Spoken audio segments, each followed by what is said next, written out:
Right, no stupid intro this time around, everybody. I'm so sorry to have burst that bubble, but it is serious business on this episode because we are, of course, talking about The Rock. Not Dwayne The Rock Johnson, because we're sad wrestling fans, and to us, he'll always be just The Rock. And immediately this title probably throws up a few questions, because I've seen a few people here and there say things like, is The Rock really one of the greatest? Yes, he was amazing on the mic, but was he that good in the ring? And I'm going to say, yes, he was. He was phenomenal in the ring. He might not have been a very pure worker like a Daniel Bryan or whatever, but for WWE and for their sports entertainment style, I fully believe that The Rock is one of the greatest of all time. And this video, of course, is going to show exactly why. Also, Jericho did a nice tweet about him, and I saw that tweet and I thought, we'll do this week's one on The Rock. So here we go, hit the intro.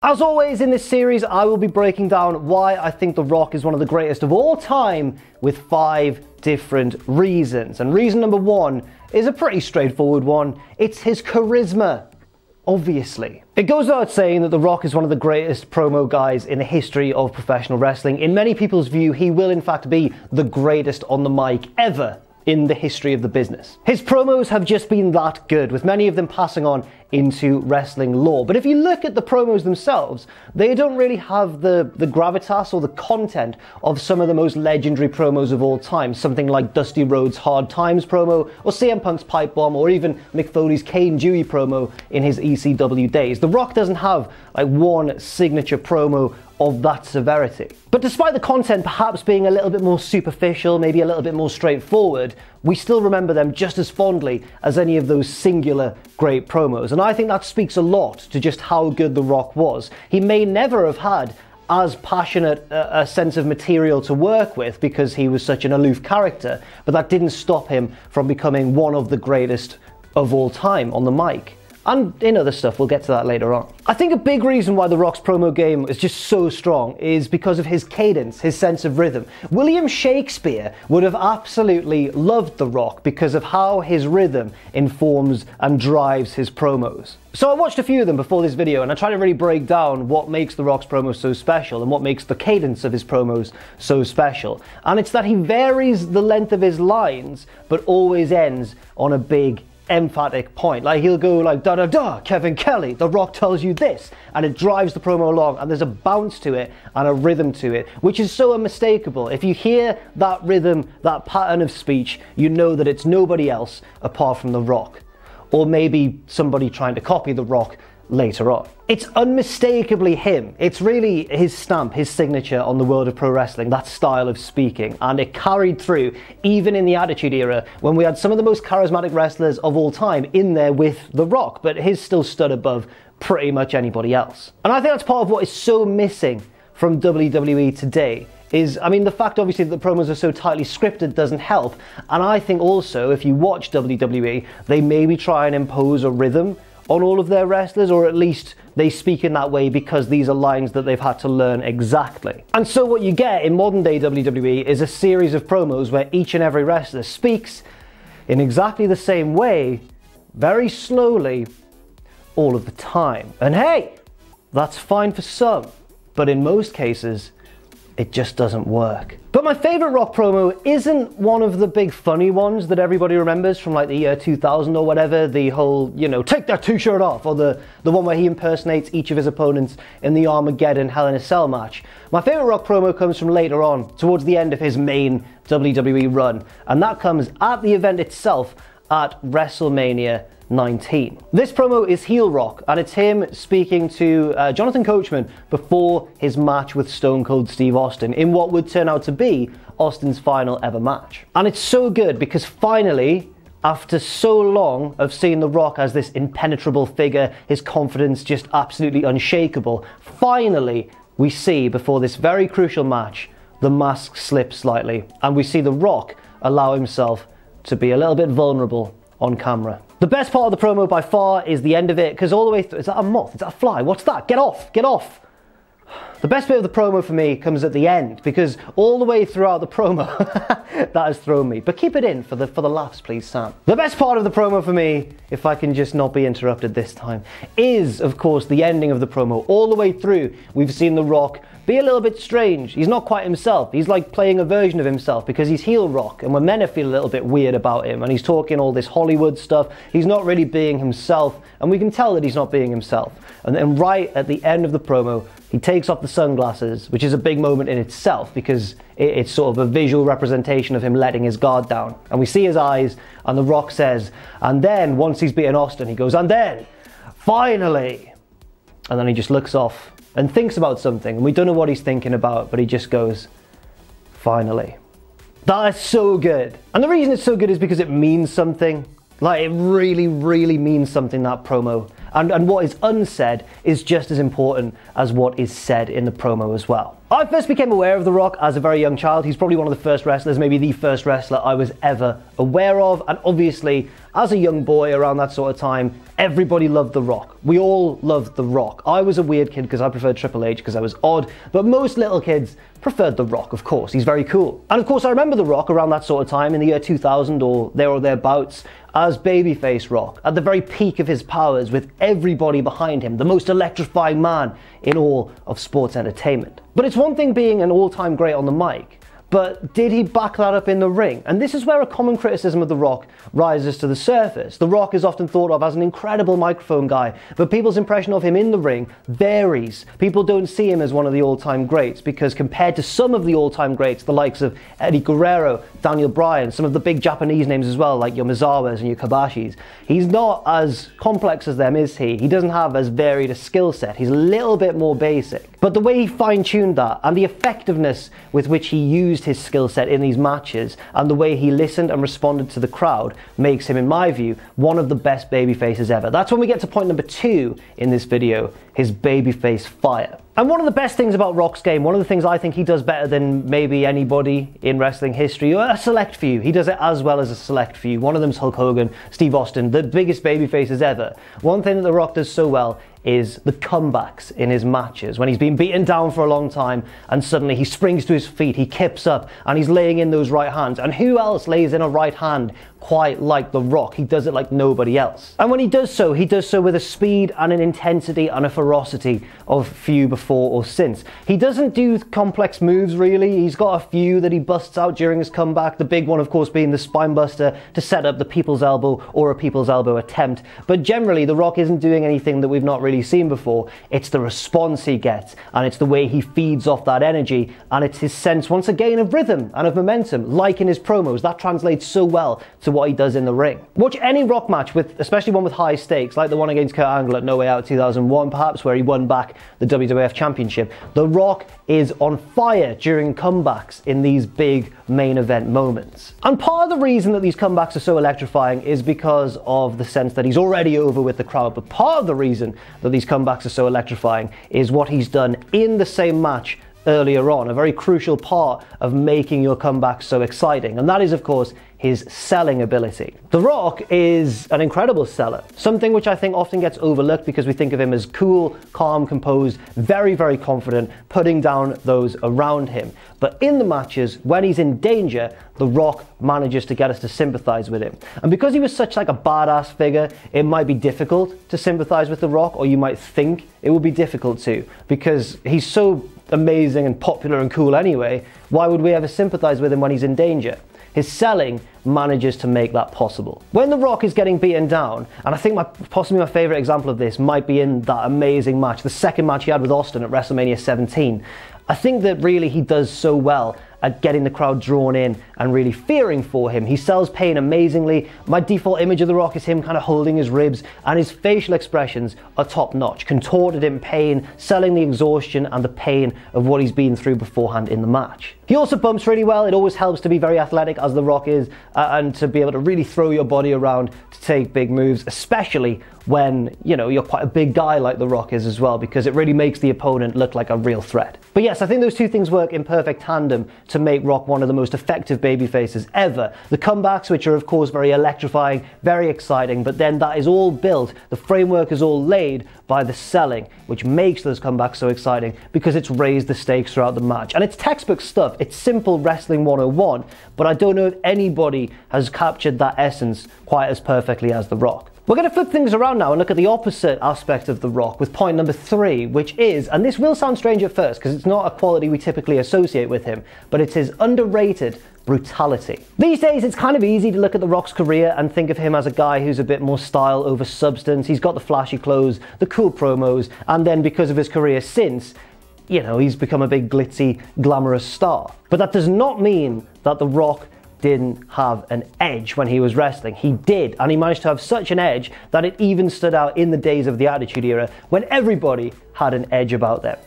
Except for maybe Kurt Angle, who was like a deliberate dork, wasn't he? The most obvious match I can think of that really demonstrates this brutal nature of The Rock is of course his match against Mankind, the I Quit match at the '99 Royal Rumble, where The Rock destroyed Mick Foley with a steel chair. But it's not just the chair shots which make that beatdown so brutal. It's the pacing of them. Some of them are spaced really far apart, some of them come in a flurry, but it's also the intensity of The Rock while he's doing it, because not just anybody could have battered Mick Foley with a steel chair and got that over. A lot of people could, admittedly, but The Rock really made the most of it with, again, his facial expressions, his trash talk, and just his general aura throughout that match. He could also be brutal in a more cerebral sense, trying to really break down and belittle his opponents. He did that, of course, as a babyface and as a heel, but I think that was more menacing as a heel. When he did it as a good guy, it was kind of more defined and got you on his side. But when he did it as a bad guy, that's when The Rock's brutal nature really came to the fore. We saw it in that chair, or the chairs match, I nearly called it, understandably so, that I Quit match with Mankind at the '99 Royal Rumble. We also saw it during Halftime Heat in that same feud where Mankind beat him and got revenge. Because that match was in an empty arena and you could hear everything, The Rock basically trash talks Mick Foley throughout the contest and varies it and keeps it fresh and keeps you hanging on his every word to just hear what he's going to say next. There's also moments like leaving Mick Foley just laying in a pile of chairs in the empty arena and casually throwing a couple of chairs on top of him, and one seems to catch Mick quite hard if I recall correctly, all the way through to later on in the match where they're in the office and he answers the phone and mockingly says like, "This is the SmackDown hotel, Mick Foley's getting an ass whipping." It's just fantastic. And again, like how Rock's selling really helps his comebacks mean more when he's the good guy, I think this trash talk and this mockery and this belittling of his opponents really makes their victories mean a lot more as well. So it's a very nice moment, a very cathartic moment when Mick Foley does win that match and pins him with a forklift, of course, infamously. He could also be a very brutal babyface as well, remember, of course. This was the Attitude Era, and as I mentioned, everybody, apart from Kurt Angle, had an edge. Remember The Rock used to enjoy rock-bottoming Stephanie McMahon, for example, something which was wildly cheered at the time. Maybe a little bit more controversial these days. No, if The Rock came back and rock-bottomed Stephanie, we'd all still go wild for it, wouldn't we? Now on to point number 4. Because I understand why people might look at The Rock as a style over substance guy, because all you really remember are his big moments and big promos, not really the minutiae, not really the glue that holds everything together. But I think there's a reason for that. That's because The Rock really made the most of the biggest moments of his career, and that is point number 4. He was definitely the man for the big occasion. And while a lot of wrestlers thrived on the big occasion at particular events, like Shawn Michaels and Undertaker at WrestleMania, or Steve Austin at the Royal Rumble, or weirdly Randy Orton at Survivor Series, The Rock just kind of did it on a very consistent basis. Basically, for a while, The Rock seemed like the main character of WWE at the time, because during his peak, The Rock transformed any show he was on into The Rock Show. It wasn't just SmackDown, it was any show he was on. That was especially true when Steve Austin wasn't around, of course, and that's a huge load to carry. Those are big shoes to fill. And for 2 all-time generational babyface talents to come along at the same time for WWE really is astounding. For 3 years, of course, during one of the hottest periods in industry history, The Rock headlined 3 consecutive WrestleManias, WrestleMania 2000, the one before it, WrestleMania 15, and the one after it, WrestleMania X7 as well. So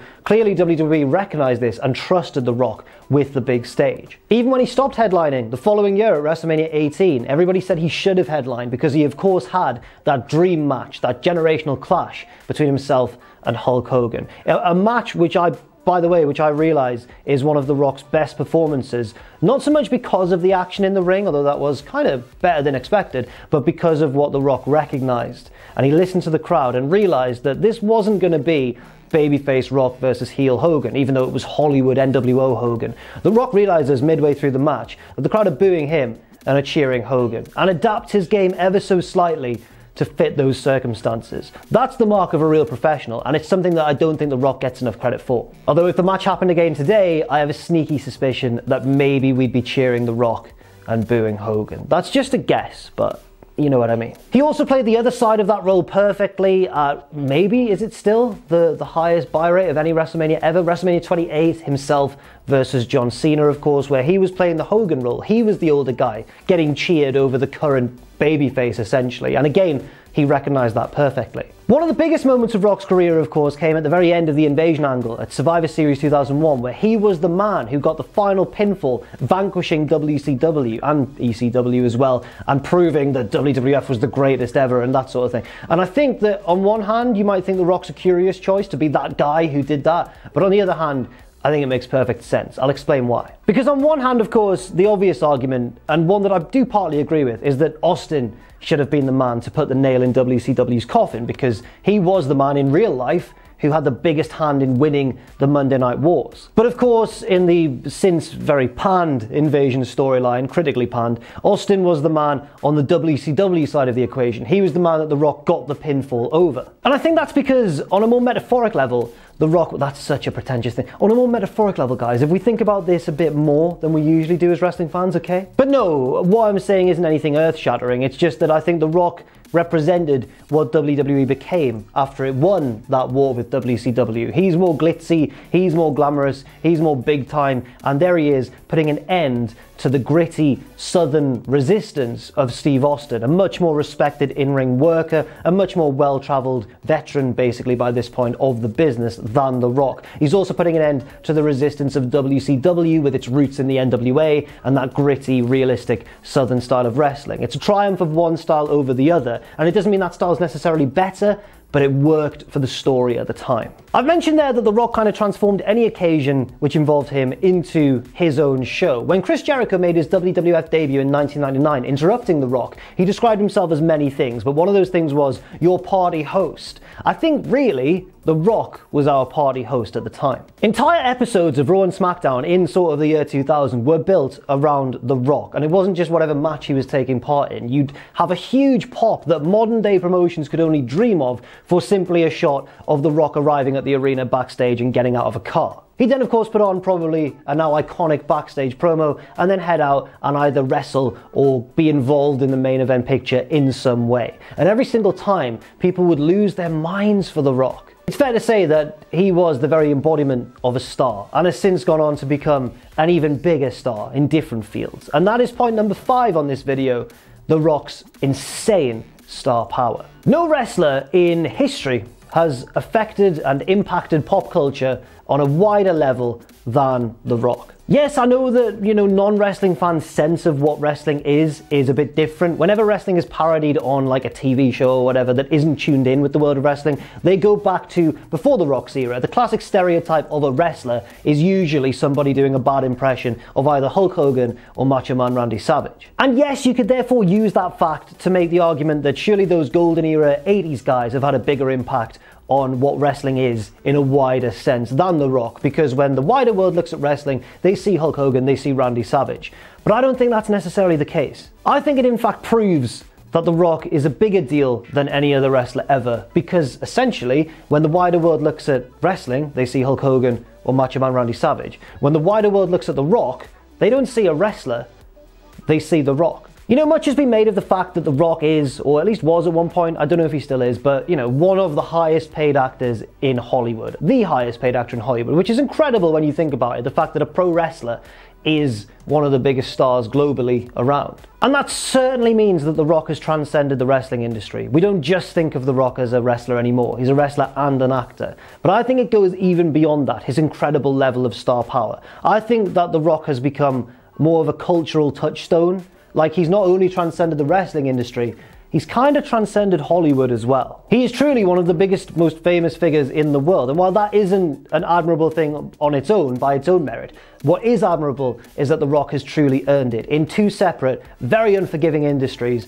and he's done so with flying colours. He was absolutely born to be a star. He's made that elevated platform all his own. He's one of the best promos in wrestling history, and he's very underrated in the ring as well, in my opinion.